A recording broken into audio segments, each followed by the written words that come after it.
down the swear words, but don't worry. Hello everybody, I am Georgie, this is Beth, and as Beck said, we are the hosts of the Unfiltered Bride podcast. So, the clue is in the title. This is Unfiltered. Are we gonna... We are recording live. We are recording live today, so as Davina once said, please do not swear. Nah, fuck that, we'll still swear. Says the person that had to bring her child from Vegas to holidays, shout out. She knows, she's been prepped, this is an alter ego, so we're all good. As you can see as well, Brian is setting up the cameras, mainly because he just always has to be in an episode, like somehow. But we are filming to put on an episode, so you guys will all be in it, as will all your questions that you guys have been writing. So, should we get started? We're just going to try and rattle through, like literally as many as humanly possible. Right, here you go, you take that chunk. You can do the first one. Okay, go. You ready? Yeah, quick fire. So, bridesmaids gift ideas. Okay, you are never going to get your bridesmaid on the morning of your wedding the best gift they've ever had. I think we need to try and ignore that part. What you do want is something memorable. So, we both have our, what are they called? Welded bracelets. Stuff like that is very cool. If you can get a welder to come the morning of your wedding, be in that room whilst you're having your hair and your makeup and things done like that, this is a great gift. Something that they will remember, something memorable, something with the date on. Like, I've seen a thing before that was like, don't put your date on stuff. I disagree. They're not going to use it anywhere else. Get them something with the date on. Remind them whose wedding it was. Okay, ready? How to say no to a hen do. Oh, okay. So, we always say, if you listen to the podcast, a nicely worded text message goes a Beth thinks she'd do it in person. I wouldn't. Hen dos are expensive, and I think we have to get out this narrative of having the most lavish hen dos and things like that. Don't get me wrong, I would have one. I would say no to your hen do. Or I might have 3 hen dos. Like, wait, did you have 4? One was little, one was small. 4. Yeah. So it does get ridiculous, and it comes with outfits, spending money on drink and food. So I think, say it from the get-go. Don't do it a week before, don't do it a day before, but just politely say, look, I'm not in a position to come, or I've got other commitments, I have a child. Like, there's other things going on in the world apart from hen do. We can use children. To our advantage. Sometimes as a bride or groom, if it's the stag or the hen, it does hurt a little bit. I think you have to give a reason. Our biggest thing we talk about on the podcast is lowering your expectations, lowering the expectations of your guests, lowering the expectations of your bridesmaids. Nobody's going to care as much as you care. So as soon as you learn that, you won't be as disappointed. Your wedding will get a whole lot better, because everybody will just be amazing. You'll be like, this is great, because I had no expectations of any of you. You go. How can I involve mother of the groom on the wedding day?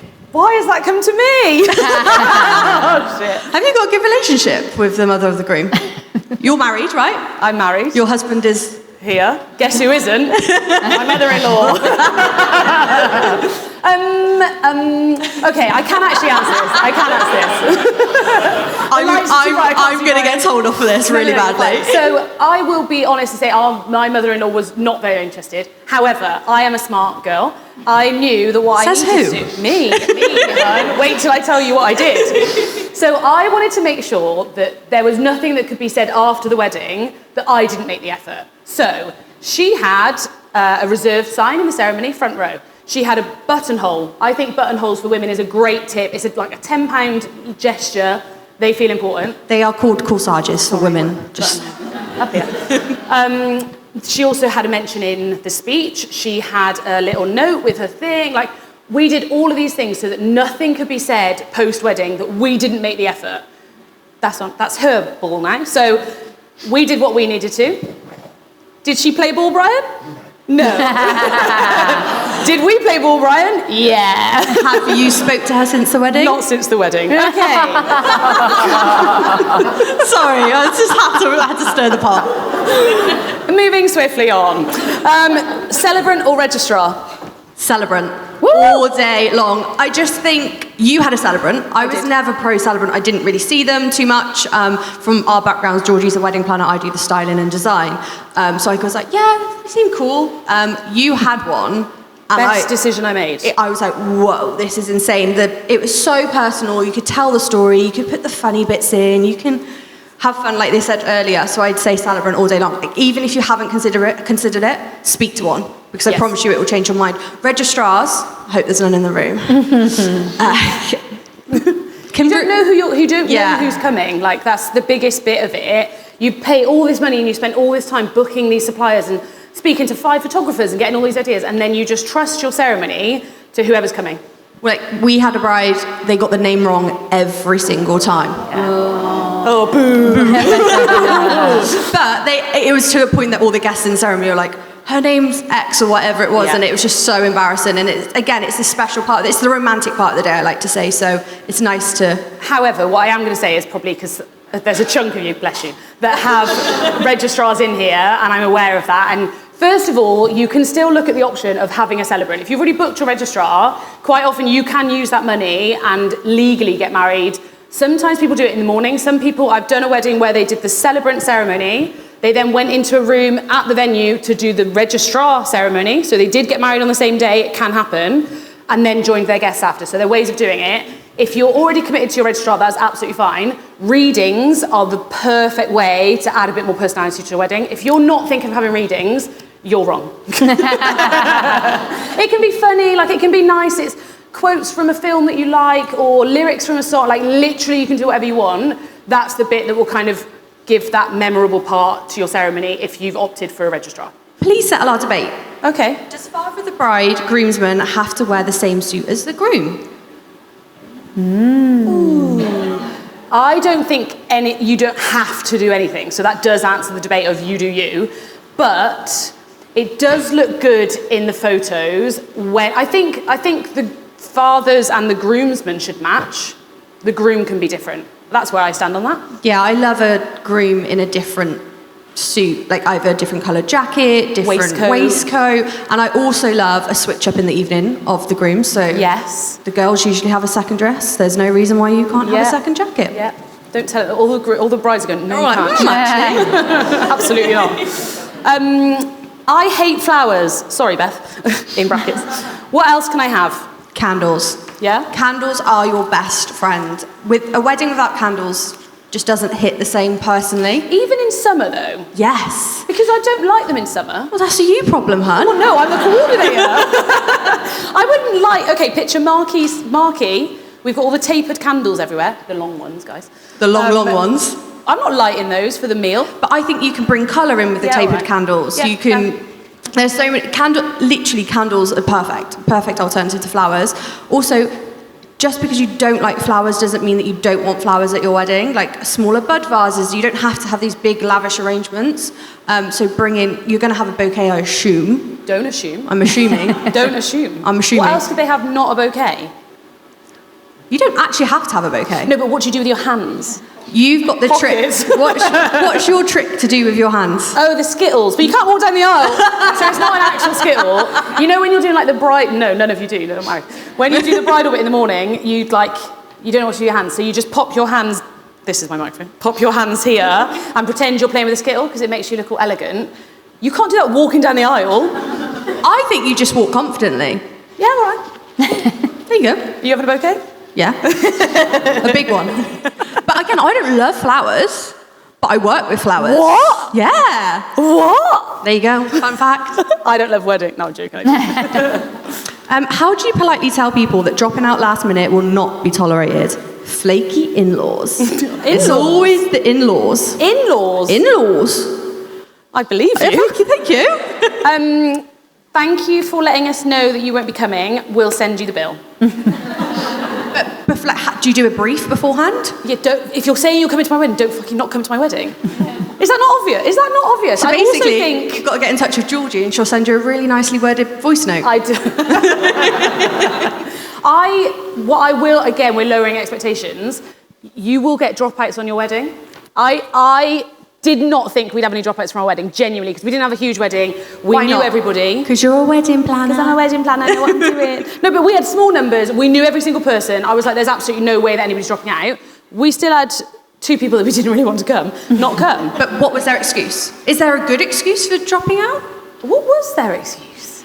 Someone on Brian's side again, obviously. What was the excuse? Oh, because... You guys can't tell anybody this.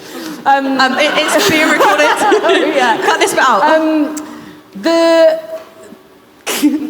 One of the groomsmen's partners wanted to come and wanted to be sat with him, and we said, no, he's on the top table, you're not, and she didn't want to come. And I was like, okay, bye.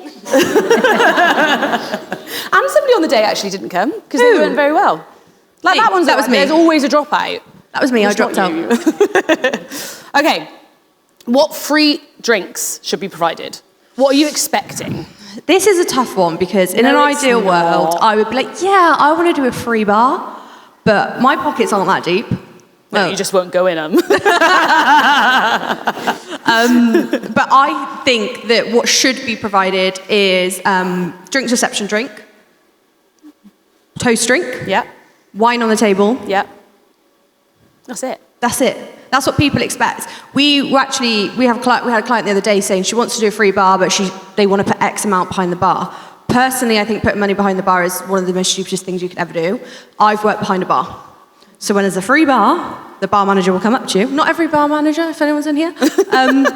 Add a bit more onto that tab. Yeah. Add a bit more. And even if you put £1,000 behind, it will just go so quickly. Yeah. So there's so many ways to do it. You could do a cocktail hour and provide the cocktails for that. I have a client who's got a QR code on the bar and they scan it and it's a question about them. And if they get it right, they get a drink. So you can monitor things, make it fun, make it interactive. They like that one. She was ready to tell you all that. That's going to be a TikTok, isn't it? But there's a way to monitor it and limit it. Again, I would say no shots, no bottles. Boring. Are you paying for it, hun? I did. Georgie did do a free bar. We first of all had to do a free bar because do cocktails, blah, blah, blah. I think they need more context. Sorry, Brian was a cocktail bartender, so if people came to our wedding, we didn't have cocktails, they would have literally been like, where's our cocktails? But going on to Beth's point of the putting money behind the bar, there is this really random point in the night where at 9:07 p.m, they're like, oh, the free bar's stopped? And people are like, what? Do not put money behind the bar. Use that money to do, like Beth said, a cocktail hour, espresso martini hour, signature cocktail, that will hit a lot harder than a random stop time of a free bar. If you haven't got the money to do a totally free bar, you do you, honestly. Just don't put that on something else. Have an illustrator instead. You're welcome. Have an illustrator instead. That will hit a lot harder than a few free drinks and then randomly it stops at some point. Is it me or you? No, you. You go. What can we do to make our ceremony fun, unique, and us? Readings. Done that one next. We've got 6 minutes left. Best ways to personalise your wedding. Ooh, go. I think everyone always thinks about the cocktail hour. Yeah. Everyone's always like sip and souls, fun fact napkins on the bar. Wait. Cocktail hour or drinks reception? Cocktail hour. Post food. But I love it when it's throughout the day. One of my favourite parts of personalisation is when you announce speeches, have an intro track. So it also stops the fumbling of the microphone. It's really awkward. So I've seen Daddy Cool come on when the father of the bride's speaking. I've had I'm coming out when the best man's on.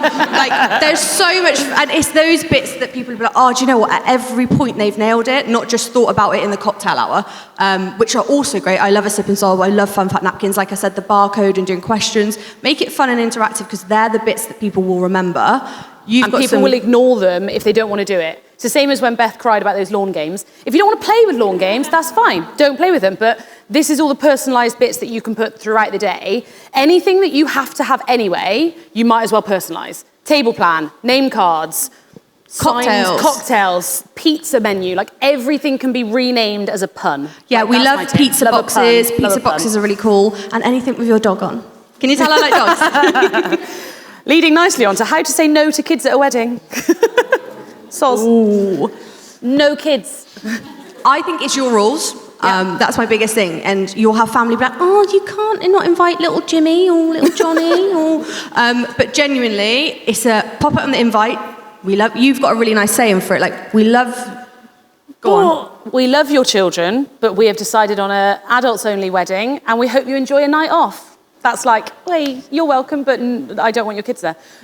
But genuinely speaking as a parent, if you say she's not coming, I'm like, okay, I've got 2 years to find childcare. I didn't have 2 years notice for this just then. But there's a lot of time to find childcare. And if you say to me, I want your kid to come, I'm like, all right, fine. Okay, I'll send her home early. I do actually get someone to pick her up later on. Go. Supplier red flags. Ooh. Okay. First of all, again, we need to lower our expectation of suppliers, because as much as we want you to feel like it and you want to feel like it, you're not the only couple. It's a good thing. If you were the only couple, that's a really big red flag. That's way worse than if you've got someone that's got lots of couples. So we like that they're a busy supplier. So don't be expecting emails from them weekly. Don't expect a reply within 20 minutes. It just doesn't happen. It's, again, red flag if they do, because they're literally sat there waiting for you to message them. So just be realistic with the sort of conversation that you're having. But when suppliers are very unresponsive, that is a red flag. What would you say is unresponsive? What's a long amount of time? So I have a rule within my business, but it's very different to yours because I have a team who work for me. So if people have got you've got to also look at it if they've got a team and they're solo or a smaller team. We have a 48-hour window. Yeah. But in peak season, that goes up to 5 days. So 2 weeks is a good amount of time. That is criminal behaviour. By the way, that's not what I do. That is criminal. Bad, isn't it? I think 2 weeks is like giving them chance. Maybe they're on holiday. Maybe they're... Put your out of office on, hun. I agree. All right. Oh, it's not me. I'm very responsive. That's my couples. I'm really good. But a 2 week window is a really nice amount of time to say, look, there's your chance. I think other red flags are, and I say this lightly, but like not updating socials. Like I feel like that's quite important. And as couples, you want to be seeing what they're up to. I think the style weddings that they're doing, I think if you're going to Beth and saying, I want a really rustic DIY wedding with all of this, a red flag is that she's showing none of that on her social media. And therefore you shouldn't be booking her to do that kind of wedding. Agreed, yeah? Agreed. Yeah. Okay. But I mean, there is no harm in suppliers saying no to you as well. Like I turn clients down because I'm not the right fit, but I will also recommend somebody else. That's not saying that we don't want you and we don't love what you're doing. We have to be a right fit. If it's just a two-way relationship, we have to be right for you and you guys have to be right for us. You spend a lot of time with us. They say booking your supplier is like getting in bed with your supplier because we spend a year with you, if not more. Yes. Speaking, chatting, and things like that. So it's really important that you actually have that relationship as well. If you can't, like a lot of my clients actually turn into friends. That might be a red flag to some, but but I genuinely have a really good relationship with a lot of my clients. So I think it's getting on with them as people as well as professionals is really, really important because especially with photographers and wedding planners and coordinators, that you're there with these are the people around you all day. Yeah. All day long. If you don't get on, please don't book them. We've got 1 minute 42, so we've got a quick. Go. Quicker. When should I try on wedding dresses? If it's later than 9 months before, you're fucked. Carry on. Edible. You have to buy off the rack and that's fine. Edible centerpieces, yes or no? No. Why? Just, there's other places for it. What's the best way to do a table plan? On paper. Clear, concise, don't overthink it, they're sat down for 2 hours. When is it too late to invite a guest, i.e. because of dropouts? Like, 2 days. I invited somebody 2 days before and I said, you were an evening guest, you were coming, some people aren't coming in the day, we'd really love you to come to the day. Lol, we both know that you were evening guests. Go, quicker. Great. I'm done with my questions. Okay, quick. You go. I want all the kisses on, that looks nice. How to politely disinvite people I deal with wanting +1s. Ooh, this has got to be quick. Go on then. Your mate's not invited, thank you. Move on. Mate? Yep. I think it's their partner. No, if you haven't met them, if you wouldn't take them for dinner, if you wouldn't go for a drink with them, they're not coming. Evening guest. Evening guest. All day long. Tips to get my maid of honour excited and involved. I'm her only friend. She's been MIA, making all other 4 bridesmaids feel lost and let down. No other commitments. Just say no. Doesn't message me. Doesn't check in. She's not your maid of honour. Like she isn't. Sack her off. Sack her off. Sorry. There's a lot of people that get rid of bridesmaids. Yes, honestly, a lot of sacking. And a nicely worded text message. We're only having my 2 nephews at the wedding, children-wise, but other weekend away with them. I'm you worried said about you were smart earlier. It's really small. That's someone's handwriting. Basically, they're only having the 2 kids, but how do we tell people that are coming away for the weekend that we don't want any more kids? Again, no more kids. It's my niece and nephew or whoever they are. The best words to say are, that's a really nice idea. Why don't you do that for your wedding? That ends us on perfect timing. If you haven't listened to the podcast, it will be your Bible throughout your wedding planning. We basically do this the whole time, and each episode is absolute carnage, but with some really great advice. We are very unfiltered, so if you get offended easily, I wouldn't recommend to listen, but listen anyway, it might be worth a lull. Thank you so much, everybody. Bye.